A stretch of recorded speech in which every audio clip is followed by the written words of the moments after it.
अस्सलाम वालेकुम दोस्तों, आज हम बात करेंगे यूनिवर्सिटी ऑफ एग्रीकल्चर फैसलाबाद की। और ये रिजर्व सीट्स भी ऑफ़र करती है और इसके साथ साथ इस बार यानी फ़र्स्ट टाइम ये ओपन मेरिट पर भी एडमिशन्स ऑफ़र करती है। इससे पहले सिर्फ़ और सिर्फ पंजाब के स्टूडेंट्स ही इसमें अप्लाई कर सकते थे, लेकिन इस बार ऑल ओवर पाकिस्तान सबके लिए एडमिशन्स ओपन हैं और कोई भी एडमिशन ले सकता है। तो ये एक बहुत ही अच्छा इदारा है जिसमें अगर ऑल ओवर पाकिस्तान स्टूडेंट्स आते हैं तो मज़ीद ज़्यादा डाइवर्सिफिकेशन भी होगी। और जो दोस्त रिजर्व सीट्स पर आते हैं या ओपन मेरिट पर भी बलूचिस्तान से आते हैं तो उनको बहुत कुछ सीखने को मिलेगा। और इसके साथ साथ एक बहुत बड़ी अपॉर्चुनिटी है कि काफ़ी दोस्त अप्लाई करना चाहते हैं और डिफरेंट यूनिवर्सिटीज़ में उनका एडमिशन नहीं होता। अब यूनिवर्सिटी ऑफ एग्रीकल्चर फैसलाबाद भी उनके लिए एक ऑप्शन है कि वो उसमें भी अप्लाई करके एक अच्छी यूनिवर्सिटी में पढ़ सकते हैं।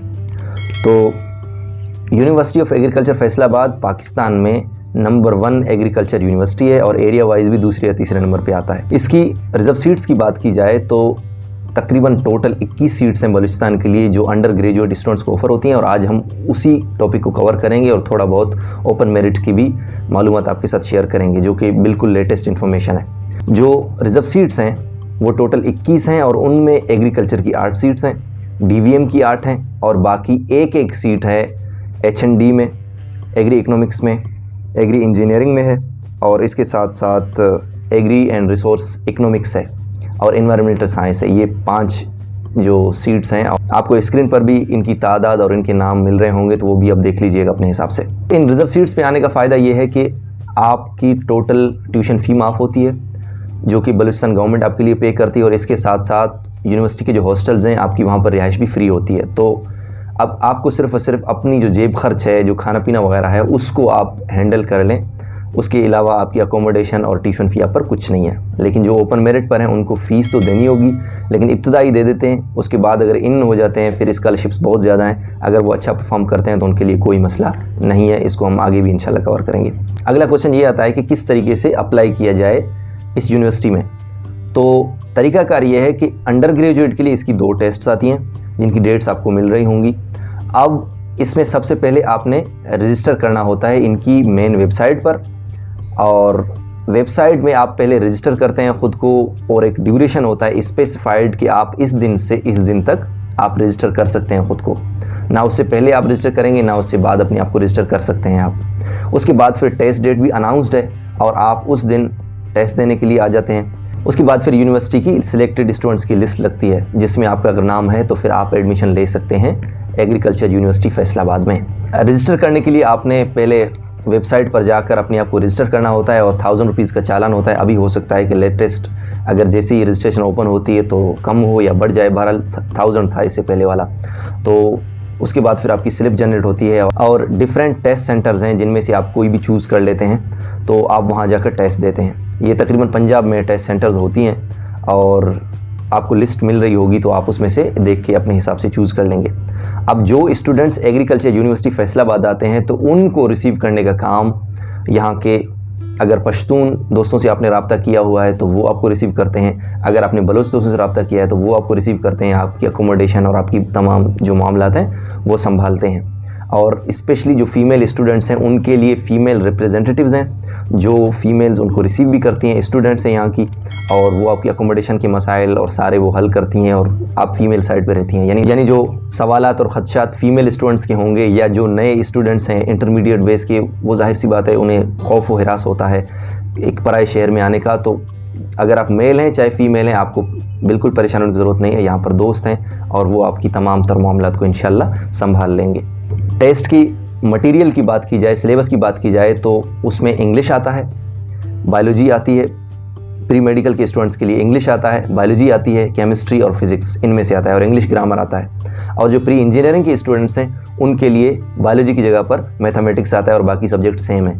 और जाहिर सी बात है मैथमेटिक्स हो या बायोलॉजी हो उसके MCQs ज़्यादा होंगे कंपेयर टू अदर सब्जेक्ट्स और ये टोटल 100 MCQs का होता है। इस बार जो यूनिवर्सिटी की सिलेक्शन क्राइटेरिया है उसमें यह है कि 30% आपका मैट्रिक, 30% आपका FSC पार्ट 1 और 40% आपका टेस्ट जो रिज़ल्ट है, जो मार्क्स हैं, वो आपका टोटल एग्रीगेट डिसाइड करती हैं। और इस तरह से अगर आप उस पूरी वेटेज पे आ जाते हैं तो फिर आपका मेरिट लिस्ट में नाम आता है। टेस्ट के हवाले से जो एग्रीकल्चर यूनिवर्सिटी फैसलाबाद के दोस्त हैं वो मुख्तलिफ़ तरीके से आपको इन्फॉर्मेशन देंगे जिसमें जूम मीटिंग्स का इनेकाद होगा और इसके साथ साथ व्हाट्सएप ग्रुप्स भी बनाए जाएंगे जिसमें जो न्यू स्टूडेंट्स हैं, जो विलिंग हैं, जिन्होंने खुद को रजिस्टर किया हुआ है या खुद को करेंगे, तो फिर उनको ऐड किया जाता है। फिर टेस्ट से रिलेटेड या बाकी तमाम मामला से रिलेटेड यही दोस्त जिनको एक्सपीरियंस है, जो ऑलरेडी यूनिवर्सिटी में हैं, वो आपको गाइड कर देंगे। तमाम तर मालूमात जो आपको क्वेश्चंस होंगे होपफुली वो क्लियर हो जाएंगी टेस्ट से पहले और आपकी सिलेक्शन होने से पहले इंशाल्लाह। वो स्टूडेंट्स जो ओपन मेरिट पर दाखिला लेना चाहते हैं और वो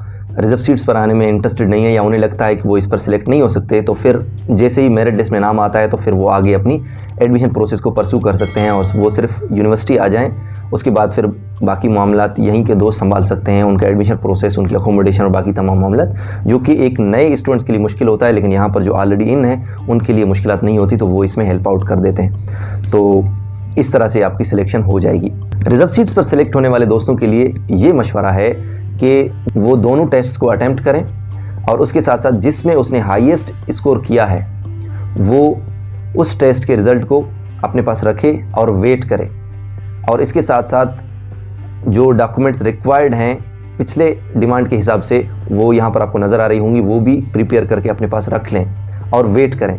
और उसमें ये होता है कि जो एग्रीकल्चर का जो डायरेक्टरेट है वो डिफरेंट एक इदारा है कोयटा में, और डीवीएम का जो डायरेक्टरेट है वो डिफरेंट है। तो वो जैसे ही ये टेस्ट वगैरह होते हैं ना, तो वो फिर वहाँ से अनाउंस कर देते हैं अपने इदारे की तरफ से। एक दो अखबारात में भी ये इशू हो जाता है, अनाउंस हो जाता है कि बलूचिस्तान की reserve seats directorate of agriculture ने अनाउंस कर दिए हैं। तो वो तकरीबन 8 एग्रीकल्चर की हैं और बाकी जिनके मैंने नाम ले लिए। तो फिर इसके साथ साथ जो डीवीएम का इदारा है वो भी इसी तरह से इन सीट्स को अनाउंस कर देता है। अब जो दोस्त एलिजिबल हैं वो किस तरह से एलिजिबल हैं कि जो दोस्त प्री मेडिकल के हैं वो सिर्फ और सिर्फ एग्री इंजीनियरिंग के लिए एलिजिबल नहीं है, बाकी अलग से जाके वो एग्रीकल्चर में अपनी एप्लीकेशन सबमिट कर सकते हैं और रिक्वायर्ड डॉक्यूमेंट्स के साथ, और आपको एग्रीकल्चर का जो इदारा है वहाँ पर डायरेक्टरेट है, वहाँ से आपको एक एप्लीकेशन फॉर्म मिलता है, वहाँ पर आप अपनी प्रायोरिटी सेलेक्ट करते हैं और बाकी तमाम डिटेल्स देते हैं और रिक्वायर्ड डॉक्यूमेंट्स को अटैच करते हैं। और इसके साथ साथ आप अगर आप प्री मेडिकल के हैं तो आप डीवीएम के लिए अप्लाई कर सकते हैं। तो एट अ टाइम आप फिर डीवीएम के इदारे जाते हैं, वहाँ पर भी अपनी एप्लीकेशन सबमिट कर देते हैं और उनकी रिक्वायर्ड डॉक्यूमेंट्स हैं वो भी आप उधर अटैच कर लेते हैं। लेकिन अगर आप प्री इंजीनियरिंग के हैं तो आप डीवीएम के लिए एलिजिबल नहीं है, लेकिन बाकी जितने भी डिपार्टमेंट्स हैं आप उनमें अप्लाई कर सकते हैं रिजर्व सीट्स पर। तो इस तरह से आप एग्रीकल्चर के जो डायरेक्टरेट है वहाँ पर जाके अपनी एप्लीकेशन सबमिट कर लेते हैं। जैसे ही आप अपनी एप्लीकेशन सबमिट करते हैं तो फिर उसके बाद 1-2 दिन में आपके इंटरव्यू की कॉल आती है, या ऑलरेडी उसी अखबार में अनाउंस हुआ होता है जहाँ पर सीट्स अनाउंस हो चुकी होती हैं। तो आप क्या करते हैं, उस दिन अपने ओरिजिनल डॉक्यूमेंट्स वहाँ पर लेके जाते हैं और वो उनको वेरीफाई कर लेते हैं जो वहाँ के ऑफिशियल्स हैं, और उसके बाद फिर लिस्ट लगती है कि कौन कौन स्टूडेंट्स किन किन सीट्स पर सिलेक्टेड हैं। तो इस तरह से आपकी सिलेक्टेड में नाम आ जाए तो फिर आप अपना नॉमिनेशन या वही लिस्ट आप लेकर आते हैं यूनिवर्सिटी ऑफ एग्रीकल्चर फैसलाबाद, और यहाँ पर आपको दोस्त रिसीव करते हैं और आपका एडमिशन प्रोसेस करते हैं और अकोमोडेशन और बाकी तमाम चीज़ों को संभाल लेते हैं। तो फिर इस तरह से आप एडमिशन ले लेते हैं, एडमिशन सिक्योर कर लेते हैं एक अच्छी यूनिवर्सिटी में। अच्छा, टेस्ट के हवाले से एक किस्म की हिंट ये है कि आपने जो भी आपका बैकग्राउंड है उसी हिसाब से टेस्ट आता है। मिसाल के तौर पे इंग्लिश ग्रामर आता है, लेकिन जो फिजिक्स, केमिस्ट्री और बायोलॉजी है या फिर मैथमेटिक्स है उसमें जो ज़्यादा से ज़्यादा पार्ट है वो एफएससी पार्ट 1 आता है, और जो एफएससी पार्ट 2 है वो कम आता है, लेकिन उस पर भी आपने फोकस करनी है और आपने उससे भी तैयारी करनी है। इसके अलावा जो डायरेक्टरेट आपको सिलेक्ट करता है, चाहे डीवीएम का हो चाहे एग्रीकल्चर का हो, वो आपका जो मार्क्स परसेंटेज लेता है ना, जो 50% मैटर करती है मार्क्स, वो आपका एफएससी पार्ट 1 से ही लिया जाता है, यानी फर्स्ट ईयर से लिया जाता है। सेकंड ईयर उसमें मैटर नहीं करता, चाहे आपने पास किया है या नहीं किया है, पहले की इन्फॉर्मेशन के मुताबिक इसी तरह से है। और इसके साथ साथ 50% आपका टेस्ट का स्कोर होता है, फिर वो मिलके आपका एग्रीगेट डिसाइड करते हैं। अब आगे की इन्फॉर्मेशन ये है कि जो ओपन मेरिट पे जो स्टूडेंट सेलेक्ट होते हैं, जाहिर सी बात है उन्हें फ़ीस देनी होती है, और तकरीबन फ़ीस 60-70 के करीब होती है पर सेमेस्टर।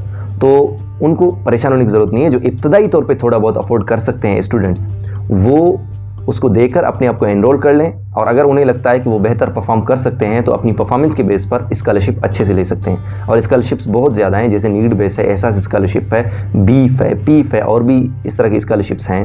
तो जाहिर सी बात है इनमें से अगर आप अच्छा परफॉर्म करते हैं तो लाजमी तौर पर आप एक स्कॉलरशिप पर ही आगे पढ़ सकते हैं, इवन दो आप ओपन मेरिट पर आते हैं और आप शुरू में फ़ीस देते हैं। तो ये अपॉर्चुनिटी आप मिस ना करें। इसके अलावा ये तो सिर्फ एक जनरल इन्फॉर्मेशन के लिए मैंने वीडियो बनाई हुई थी। इसके आगे इंशाल्लाह मैं आपको अप्लाई करने का, जैसे ही रजिस्ट्रेशन ओपन होती है तो उस पर इंशाल्लाह आपको रजिस्टर करने का भी तरीकाकार बताया जाएगा। अगर ऑलरेडी यूट्यूब पर है तो आप वहाँ से देख लें और गाइडेंस ले लें। और इसके बाद फिर पोस्ट ग्रेजुएट की भी सीट्स अनाउंस होंगी तो उसके बारे में भी इंशाल्लाह आपको गाइडेंस मिलेगी। और इसके अलावा जो जनरल इन्फॉर्मेशन है उस बारे में वो भी इंशाल्लाह आपके साथ शेयर किया जाएगा, यानी जो हर ज़रूरी इन्फॉर्मेशन जो चाहे एग्रीकल्चर यूनिवर्सिटी फैसलाबाद के हवाले से है वो आपको बताया जा सकता है। और इसी चैनल की डिस्क्रिप्शन में मैं रेलेवेंट दोस्त हैं जो एग्रीकल्चर यूनिवर्सिटी फैसलाबाद के, जो पश्तून कौंसल के हैं या जो बलोच कौंसल के स्टूडेंट्स हैं, उनके भी मैं नंबर्स आपको शेयर कर दूंगा। और इसके साथ साथ मैं चैनल की पोस्ट्स पर भी उनकी जो एडवर्टीज़मेंट्स हैं और जो चीज़ें हैं, जो इन्फॉर्मेशन है वो भी शेयर होंगी, तो आप थोड़ा एक्सप्लोर करें, आपको वहाँ पर भी थोड़ी बहुत गाइडेंस मिल जाएगी। अब आगे जो रोल ऑफ कौंसल है या role of students who are enrolled already in the university, उनका क्या होगा आपके हवाले से, तो वो ये है कि आप अप्लाई कर लेते हैं, उसके बाद फिर वो जूम मीटिंग्स का इनेकाद करेंगे, वो व्हाट्सएप ग्रुप्स बनाएंगे, वो मुख्तलिफ़ तरीक़ेकार से सेमिनार्स के ज़रिए से वो आपको गाइड करने की कोशिश करेंगे।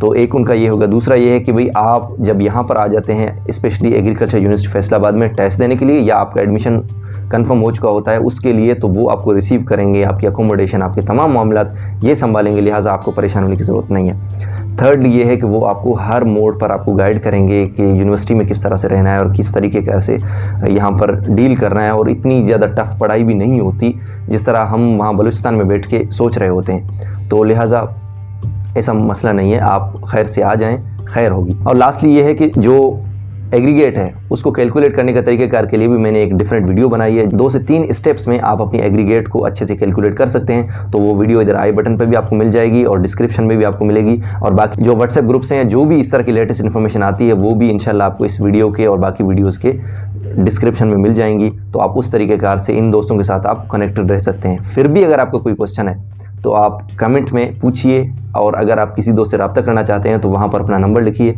मैं आपको कनेक्ट करवा दूंगा रेलेवेंट दोस्त के साथ। और इसके अलावा आपको 2 में से एक काम लाजमी करना है इस वीडियो को देखने के बाद। एक ये कि अगर आप एलिजिबल हैं और आप इस पर अप्लाई कर सकते हैं और आप बलूचिस्तान से हैं, लाजमी आप अप्लाई करें।